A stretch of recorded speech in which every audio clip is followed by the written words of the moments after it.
Hi, good morning, and welcome to week 3. This video is a little late. I do apologize that we kind of got away from me, but I wanted to talk about 2 more of the top interview questions that you might be faced with in a professional interview. So today we're going to talk about a behavioral type of interview question, and then the where do you see yourself in 5 years question. So we're going to start with the 5-year question. Question. So this is what they're trying to do. The employer is really trying to get an idea of where you see yourself going. So they might ask you like, so where do you see yourself in 5 years? And they really want to see that you put some effort into this question. So you need to really balance your response. You need to show commitment. So the employer knows you'll be committed to the role for at least a year. I've said this in other videos, it takes about 40 hours for a recruiter or hiring manager to go through 10 candidates for one role. That's looking at resumes, that's setting up interviews, that's doing follow-ups, that's maybe checking references and stuff like that. I mean, it takes a lot of energy and resources to hire somebody. And then once you do get hired, there's onboarding and there's paperwork and that they have benefits. So it can be very expensive and very time-consuming. They want to know that they're hiring someone who is going to be committed to that role and it's going to stay with their company. They're not unrealistic to think that you're going to take this job and you're going to end up retiring there, especially fresh out of college. But they don't want to hire someone who's just job hopping and bouncing around.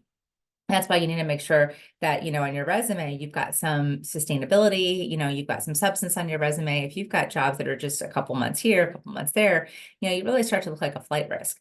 Now, in college and you're doing internships, of course, it's understandable that these are going to be more shorter term projects. But as you get into the professional world after graduation, they really want to see that you've got some level of commitment.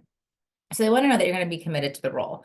But also at the same time, you want to demonstrate a logical plan or desire for growth, all the while avoiding a response that is not aligned with the role itself. So what you want to do is align to the logical progression of the needs of the position. So this is another, when they say, where do you see yourself in 5 years? You're obviously also not going to just be like, oh, well, right here doing this, right? I mean, unless you are applying for a position that doesn't necessarily evolve.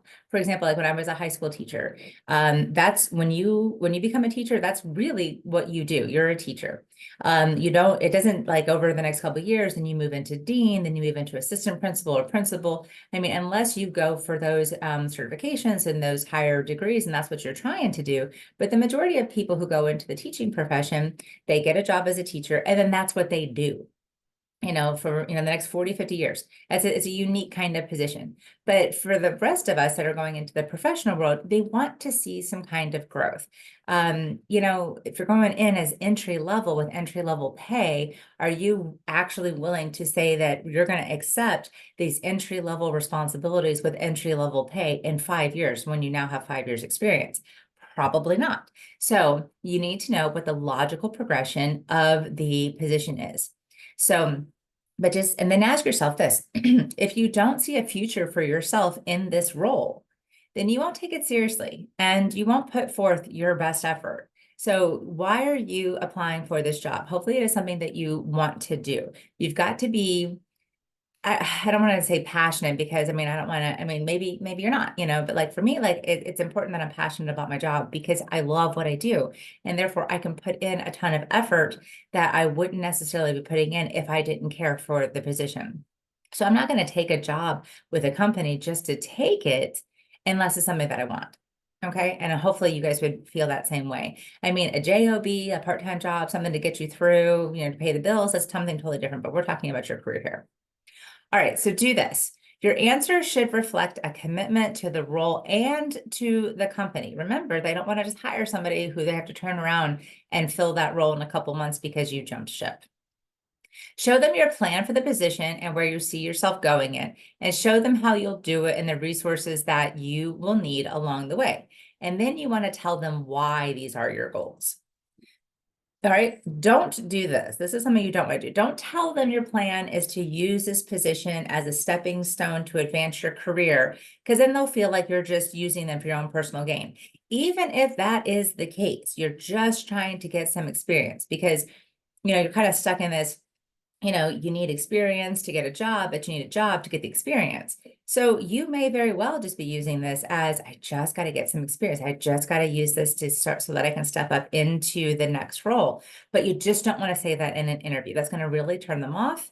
And they're just going to be like, okay, you know what, this person's not committed. They're just kind of using it. So keep that to yourself, even if that is truly what you're doing.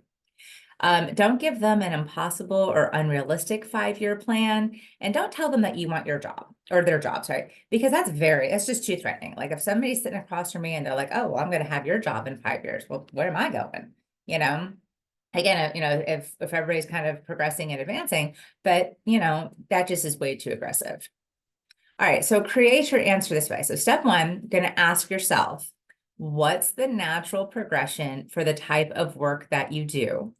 And then what's the natural progression for the position that you're applying for?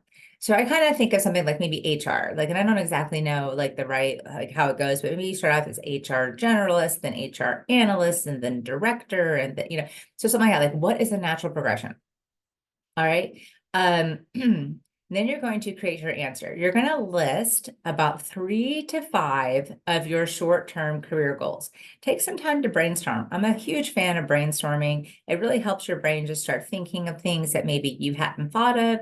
It kind of brings some things to the surface. Maybe it was kind of dormant, but just when you start like writing stuff down, it really does kind of activate those parts in your brain. So, what do you see yourself doing over the next 1 to 2 years? And then ask yourself, why is this short-term goal important to me? Next, you want to list at least 3 to 5 of your long-term career goals and ask yourself the same question. Why are these long-term goals important to me? You might be thinking that you have no idea what you'll be doing, but just kind of if you did, what would it be? Like just kind of project yourself out there. Maybe ask yourself, what is your dream job? What is the end goal? Where is it that you're going to say like, I've made it. This is what I've been working towards. Say you're in accounting and maybe you want to get your CPA. Maybe you want to open your own firm. Maybe you want to work for one of the big, whatever. Like, what's the end goal? What is it that you're just like, this is it. This is what I've been working for. Okay. And then you want to put it all together. You're going to pick out the short-term goal that resonates with you the best and combine it with the long-term goal that you feel really good about. You're going to start your answer by describing that short-term goal and why it's important to you, followed by the long-term goal and why that's important to you. The employer should feel that you've really put some serious thought into this and that you're not just spouting out some rehearsed answer, but the fact that you have like, yes, this is what I want to do. Because if you're going in like, I don't know what I want to do when I grow up kind of thing, which again could be the case, you just don't want to project that in an interview. All right, so start with your short-term career goal for the position and then move into the long-term goal. Again, explaining why that's important to you and why that's the direction that you want to move in. Don't just say why. It becomes difficult to figure out if you're just spouting off these answers. You've got to tell them why it's important to you. All right, the framework for building your answer could be this, okay? In the short term, I plan to work as blank, maybe that entry-level position, and focus on blank. There's the short-term goal. Then as I progress in this role, I see myself working into blank area. There's your long-term goal. So the blank, of course, is the placeholder for the position, title, and type of work that you want to do. So in the short term, I plan to work as blank and focus on blank. Then as I progress in this role, I see myself working into blank area. Okay, that's pretty easy. So short-term career goals, long-term career goals, combine, take one that really resonates with you, one that you feel good about, combine them together. Why are they important? And, what are you going to need along the way? How do you see yourself? It should absolutely align with the natural progression of the position that you're applying for and the industry that you're going into. All right, so the second question we're going to tackle would be a behavioral question. So a behavioral question is their opportunity to try to kind of get a feel for how you might handle certain situations. So they could be hypothetical, like they might say something, tell me how you would handle, and then give you some type of hypothetical question. Or it could be something that they're asking you specifically, like, tell me about a time that you had a difficult decision to make, and how did you handle that? So the cue for a behavioral question is going to be when they might say something like, tell me about a time, tell me about or describe, something like that. They're really looking to see how you handle certain situations. So for my behavioral question that I got in my interview, so I work for career services. My team is actually headquartered in Rogers building over, in student life. So my boss is over there, the majority of my team's over there, but I am in Becker, and this is Dean Weber's house. So I don't work for Dean Weber, but I live in his house, if that makes sense. But he's not my boss. So my behavioral question that my boss asked me in my interview, she said, tell me how you would handle if I had given you some tasks to handle, but then Dean Weber asked you to do some things that conflicted with what I've asked you to do. How are you going to handle that? And that was pretty difficult. So that was a hypothetical question because, I'm living in his house, but I report to my boss over here. And so how would I strategically be able to make sure that I can appease both of the, positions of leadership in, this structure at the college? And so that was difficult for me to answer. I had to really think about it. And it's kind of hard to be prepared for when they give you a hypothetical like that. But majority, I think, of your questions are going to be like, tell me about a time when maybe you had a conflict with a coworker. How did you handle that? What was the outcome? Tell me about a time that somebody asked you to do something that went against what you felt was moral or ethical. So they're just really kind of seeing how you handle certain situations. All right, so the behavioral question can easily be answered by using the STAR method. So STAR. S stands for the situation or the task. Describe that situation or the task. A stands for action. Describe the action you took. And it's very important that you focus on your individual action. Even if it was a group effort, they don't want to hear stuff about what the group did. They want to hear about what you specifically did. And then R stands for result. So describe what happened. The result. What was the outcome? You need to make sure that when you're picking a story like this, that it does cast you as the hero. You obviously don't want to pick a story where it didn't turn out positively. You want to keep the interview as positive as possible. Yes, they're going to ask you that weird weakness question. And again, you can turn that as like a strength, that you make it kind of sound like a weakness, or it was a previous weakness that's unrelated to the job, but how you've overcome it, and now it's a strength.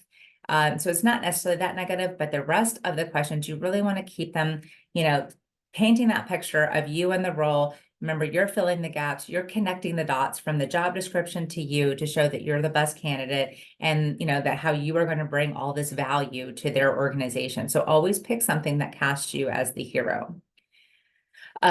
Questions that ask you to talk about examples from your past work experience, or maybe it's school experience or teamwork or something. These are the behavioral competency-based type of questions. The interviewer wants to figure out your strengths and certain key competency areas that are required for the position. So again, you want to always, all of your answers for everything need to be tied back to previous experience, so that you can demonstrate basically like the proof that you do have this, or that you can do this skill. And it should always be tied to the job. It needs to be relevant. Whatever the story that you're telling, the task, the situation, the skill, the competency, it always needs to be tied back to the job that you're applying for. So the three parts a skilled interviewer is looking for in a behavioral question: the problem, the action, the result. All right, so tips. Carefully listen. This is so important. Carefully listen to your interview and the question they're asking. Don't just jump to conclusions and start answering right away, because you need to make sure that you're hearing the question in its entirety. And so I'll tell you, I was helping with interviews for RAs for next year, and there were several of us, doing interviews in like a kind of like a group setting. And I was, you're trying to listen to all the stuff that's going on. And we asked this one young man, so I mean, it was a little bit distracting, I'm sure, but this is why you have to pay attention, So we asked this one young man a question, and he kind of thought for a second. And so like, the question was over here. I don't know, something like, how are you going to handle if people in your hall, your residents or whatever, are not willing to abide by the Florida Southern policies? And he started off kind of over here. And instead of answering the question. He ended up way over here. I don't know, somewhere in the Gibraltar Strait, was totally lost, answering something that had nothing to do with what we asked. And there was two of us, and both kind of like looked at each other like, what is he talking about? Because it was something completely unrelated. And to give the poor guy the benefit of the doubt, like, again, there was a couple other interviews going on, there's some noise, people were kind of moving, coming and going, but that's when you really have to focus. Hopefully you're not going to be in a setting like that, but imagine that you are. You need to pay attention, because if you start answering a question, and it could be a really good answer, but if it's not answering the question that the interviewer actually asked, then you're going to look incompetent. You're not paying attention. So make sure that you know what they're asking. You can even ask them, to clarify, or you can repeat the question back just to make sure that you fully understand.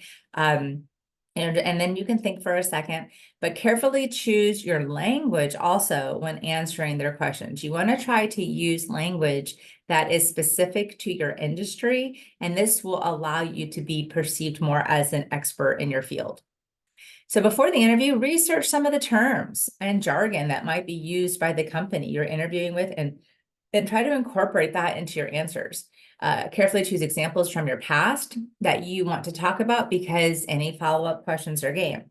So if you're unwilling to go into detail about a certain topic, just avoid bringing it up. Try to pick a different scenario that you could talk about. Always be prepared for follow-up questions. The best way to answer this question is to talk about the most important part first. This really applies to our human nature. We want to hear the best part first. It gets us excited. We want to hear more about it. We want, you've intrigued me. Now, like, oh yes, well, how did that happen? Versus kind of like, you think maybe I'll just build up to it, and then, this big crescendo of a great, the great ending, but I could have lost interest by then. So start with the best part first, and then tell me how you got there. This allows, your interviewer to really get into it and be interested in your answer. All right, be strategic and follow these guidelines. First of all, identify the key competencies for this position. Look back on your work history. What are some of your strongest accomplishments that demonstrate you are highly skilled in each of the key competency areas for this position? This is going to take a lot of prep work on your part. This is why you do this before the interview, so that you're not caught like bumbling and like, I don't know how to answer this. I wasn't prepared for that. Proper preparation prevents poor performance. All right. And lastly, you want to choose accomplishments that are relevant to the job and that fully demonstrate your skills. Even if you have a ton of really great stories that are irrelevant or that don't apply to the field, that, you have those kind of maybe in your back pocket that you feel comfortable to talk about. But if it doesn't apply to the position, the industry, the job, the company, then it's just really going to be perceived as irrelevant. And then they're going to think that you just do not know what you're talking about. So that is the best way to answer a behavioral question. Be on the lookout for something that says something like, tell me about a time. Tell me, how would you handle something? So those are going to be your key indicators. Use your STAR method, which is situation, task, action, result. Make sure you're casting yourself as the hero. Make sure that your story is relevant. Remember, they're looking for, the key things that they are looking for is going to be the problem, the action, and the results. And make sure that you are able to identify the competencies related to the job. All right, that's how you answer a behavioral question. So those are your 2 interview questions for this week. Next week, we'll have 2 more. And as always, if you have any questions, comments, or concerns, please do not hesitate to reach out to me. I'm here to help. And if you need anything, let me know. All right, thank you, everybody.